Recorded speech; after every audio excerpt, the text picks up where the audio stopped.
The following program contains explicit Christian values. If you suffer from the notion that all views deserve respect, Randall may not be right for you. Check with a progressive. Speaking the truth when others hold their tongues. Wrestling for justice with left-wingers and crocodiles. Resisting the temptation to keep the peace at any price. The only talk show host who writes his own theme music, Randall Terry.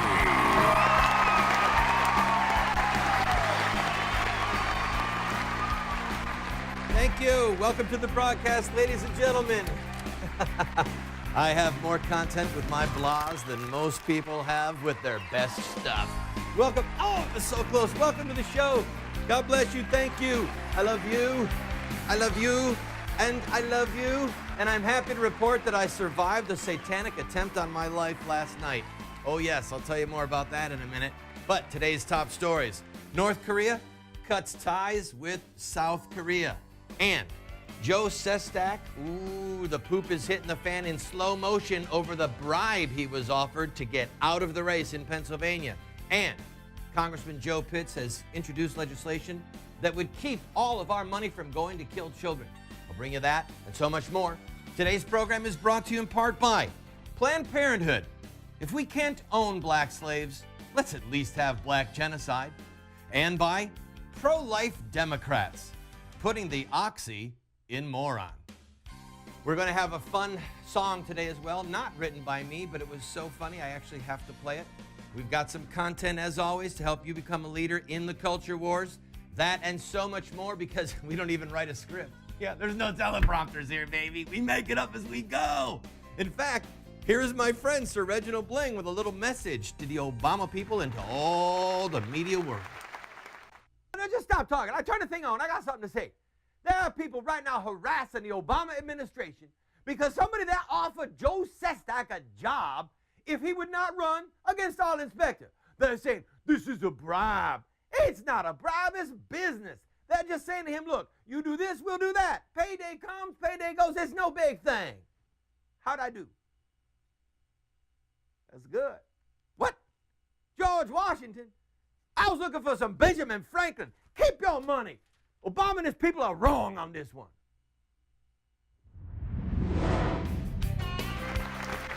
Welcome to the program, friend. It is I, your servant, Randall, trying to lead you out of the cyber ghetto, even get you away from your television once my show is over, so that you can become a true force to be reckoned with in the culture wars. I am happy to tell you I survived an attempt on my life last night from a slug. I don't know if a demon sent this or what. I was having a beverage with a friend, and I bring it up to my glass, and there is a massive slug about that big inside the glass. Now, in case you don't know, you can get meningitis and die from slugs. The more I thought about it, the more upset I got, and I'm really glad I'm here because the show must go on. All right, let's have a show. North Korea has cut all ties with South Korea. Ooh, wow. South Korea responds in kind by burning flags. Yeah, you see that. Now, what's it all about, Alfie? Listen, first of all, there's not much interaction between North and South Korea. They're technically still in a state of war. All they have is a ceasefire. There is one factory in North Korea where a bunch of South Koreans work, and the North Koreans said, y'all can go home now, okay, leave. The North Koreans have said, we don't want you in our airspace, and we don't want you in our water space. Hey, Kim, we get it. You sunk a boat. Clearly you don't want them in your water space. Hillary Clinton has been dispatched to deal with this. She said, and I quote, we endorse President Lee's call on North Korea to come forward with the facts regarding this act of aggression. And above all, stop its belligerence and threatening behavior. Ooh, Hillary, those are fighting words. What are you going to do? Take away Kim's library card? I mean, come on. The North Koreans know we can't do anything, or at least we're not going to do anything. We have 29,000 men on the border there. Our soldiers are spread on in two wars right now, and our military is at its lowest point probably since the close of World War II. So we're not in a position to enforce any type of justice in the sinking of this ship, and Kim Jong-il knows this. The man is a rock star and a legend in his own mind. He's crazy. Would it be appropriate if I just started to call him Midget Man? Other news. Joe Sestak. Ooh, Joey. Joey. You're in trouble, Joey. You and someone in the Obama administration are going down for this. As you might know, Joe Sestak, 2-3 months ago, said that somebody in the Obama administration offered him a job if he would drop out of the race against Arlen Specter. Now, where I come from, in legal parlance, that's called a bribe. A bribe. Yeah, they tried to bribe him, and it didn't work.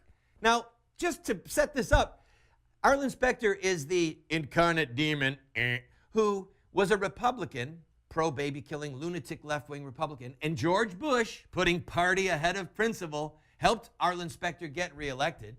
Specter repaid and thanked President Bush and the Republican Party by bailing out of the GOP and becoming a Democrat. Well, he just lost his primary against a Democrat, Joe Sestak, in Pennsylvania. You might remember me saying, ding dong, the witch is dead. Arlen Specter, I hope that you have a long life in political exile. But back on point. Robert Gibbs is now having to field questions because this has legs, people. This is not going away. They are going to use this not only in the Pennsylvania race, they're going to use it in races all over the country. Somebody inside the Obama administration probably broke the law. And it's turned Robert Gibbs, the press secretary, into a professional dodgeball player. Whoop! Dodgeball? Yes, dodgeball. He's having to answer questions and dodge questions morning, noon, and night now. In fact, let's pretend. I'm a journalist. Mr. Gibbs, is it true that someone inside of the Obama administration offered Mr. Sestak a job if he would drop out of the race against Specter? Well, we've already answered that question. I have nothing new to say on that today. A follow-up, sir. Is it a violation of federal law to ask someone to pull out of a political race in exchange for a job inside the administration? I have nothing new to say on that, but if anything breaks, we'll let you know. Bobby, can I call you Bobby? Listen, you're going to get hung out to dry on this one, baby. Yeah, you're going to get hung out to dry because the questions aren't going to go away, and you're going to have something new to say. Oh, you are, because they're going to give it to you, and you're going to be the delivery guy. I want you to do this. I want you to prepare for that. I want you to go home, crack a couple eggs, scramble them up, put them all over your hands, and then start wiping them on your face. Get used to it, buddy. You look good in yolk. The yolk's on you. All right. Moving on. Joe Pitts grew up in Pennsylvania. It's got to be hard to grow up with a name like that. God bless you, Joseph Pitts. And he's a good man, by the way. He's a good man. He has introduced a bill, H.R. 5111, in which he closes the loopholes concerning whether or not your money will be used to pay for child killing at any level. Now, here's what I want you to do. Here's your call to battle. I want you to call your U.S. House member and urge them to support H.R. 511. Right now, I think 63% of Americans want the health care bill overturned, want it totally revoked. But in the meantime, we need to ensure that our money does not pay for the brutal decapitation of innocent unborn human beings. 202-224-3121. Write the number down. You see it on your screen there? I've got it committed to memory. You can too. 202-224-3121. A phone call is a great way to get their attention. We've got a fax service coming up for UT Party people that you're going to love. I'll tell you more about that in the next few days. But in the meantime, your call to battle, call up your House member and tell them, support Joe Pitts' bill. 202-224-3121. I'll be right back with a funny song. It's about time that drunk drivers are taken off the road. They're a real menace to those of us who text while we drive.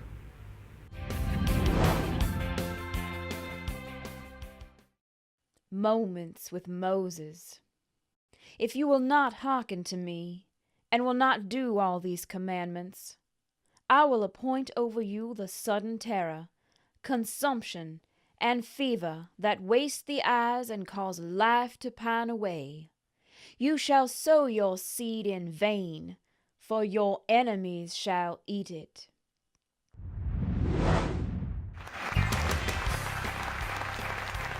Welcome back to the program, friend. It is I, your servant, Randall.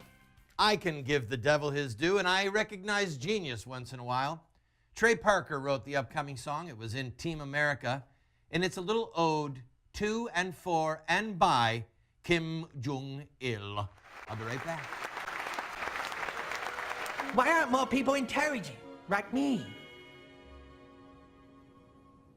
I'm so lonely, so lonely, so lonely and sad, real alone. There's no one, just me only, sitting on my little throne. I work very hard and make up great plans, but nobody listens, no one understands. Seems like no one takes me seriously. And so, I'm lonely, a little lonely. Pour it on me.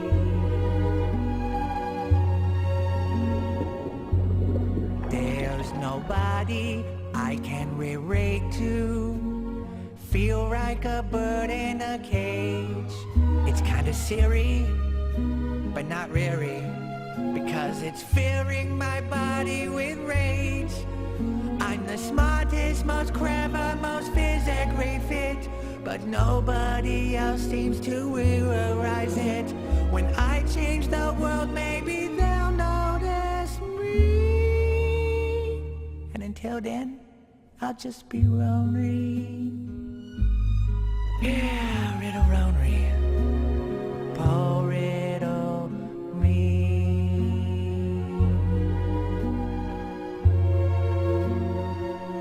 I'm so lonely.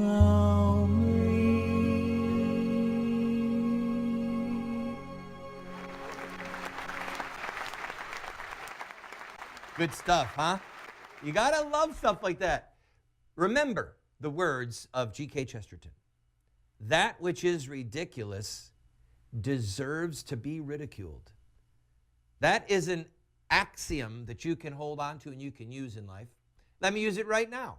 For all you people in the ACLU, all of you dear folks in the Obama administration and in the Republican Party who want to drive God out of the discussion, drive God out of the public square, why don't you look at nations where they've got it down to a perfected science, huh?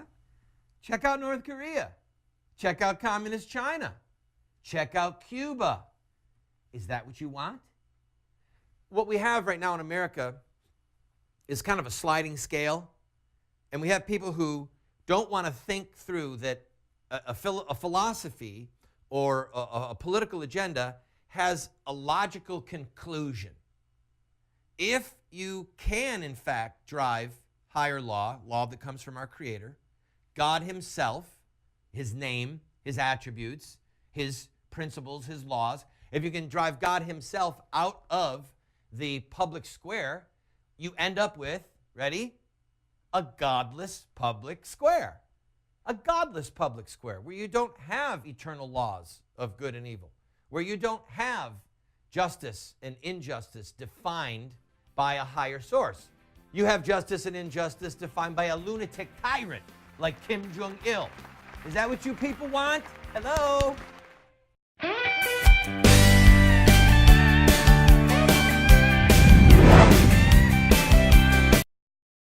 Democracy is a very bad form of government, except for all the others that have been tried from time to time. Sir Winston Churchill. Welcome to the program, friend. It is I, your servant, Randall, the philosophical arms dealer for the right-hand side of your brain.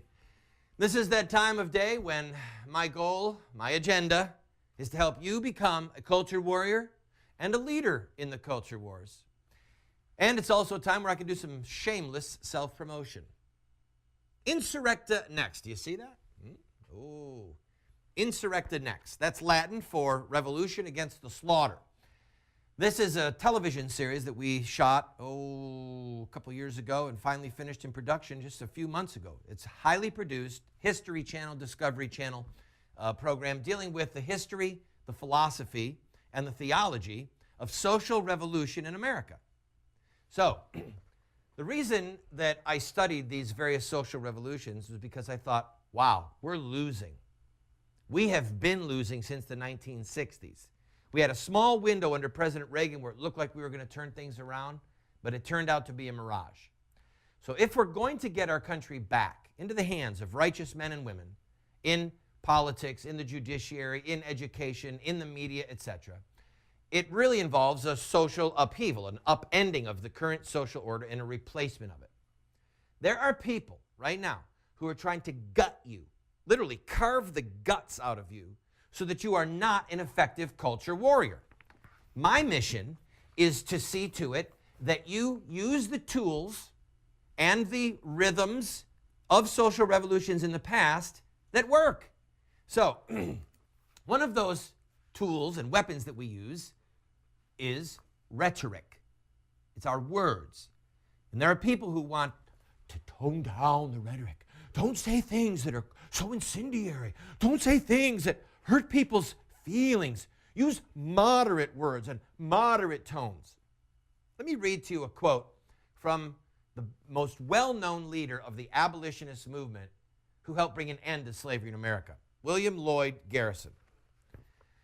I am aware that many object to the severity of my language, but is there not a cause for severity? Remember, he's saying this about slavery. I will be as harsh as truth and as uncompromising as justice. On this subject, I do not wish to think or speak or write with moderation. No, no. Tell a man whose house is on fire to give a moderate alarm. Tell him to moderately rescue his wife from the hands of the ravisher. Tell the mother to gradually extricate her babe from the fire into which it has fallen, but urge me not to use moderation in a cause like the present. I am in earnest. I will not equivocate. I will not excuse. I will not retreat a single inch, and I will be heard. Those are the words of extremism. Those are the words of somebody who is not tolerant of evil. And those are the words that will bring victory. Apply them in our circumstances today, and you'll be a great culture warrior. I'll be right back.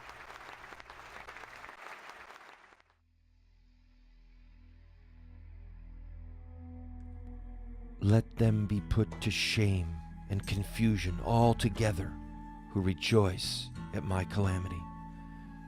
Let them be clothed with shame and dishonor who magnify themselves against me. Amen.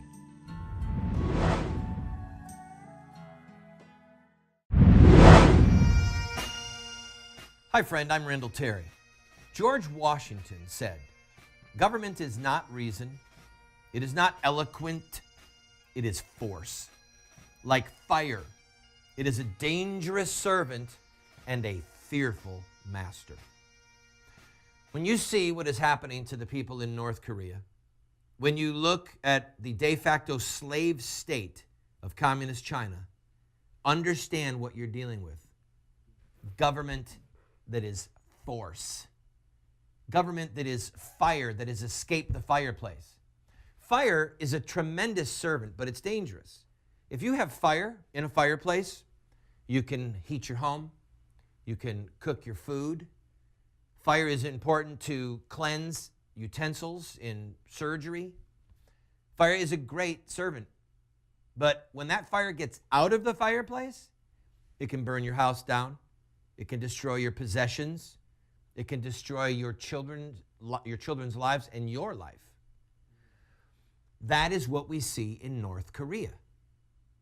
Now, when people like me or you are my Tea Party friends, when we make comparisons between communist China and America, some people who aren't thinking just scoff and they say, oh, well, what are you talking about? Well, we're just talking about degrees. Right now, you have to work just about 50% of the year for state, local, and federal government. 50%. Listen, God himself only asks for 10%. The government is asking for 5 times more. That is a type of servitude, which is another word for slavery. See you soon.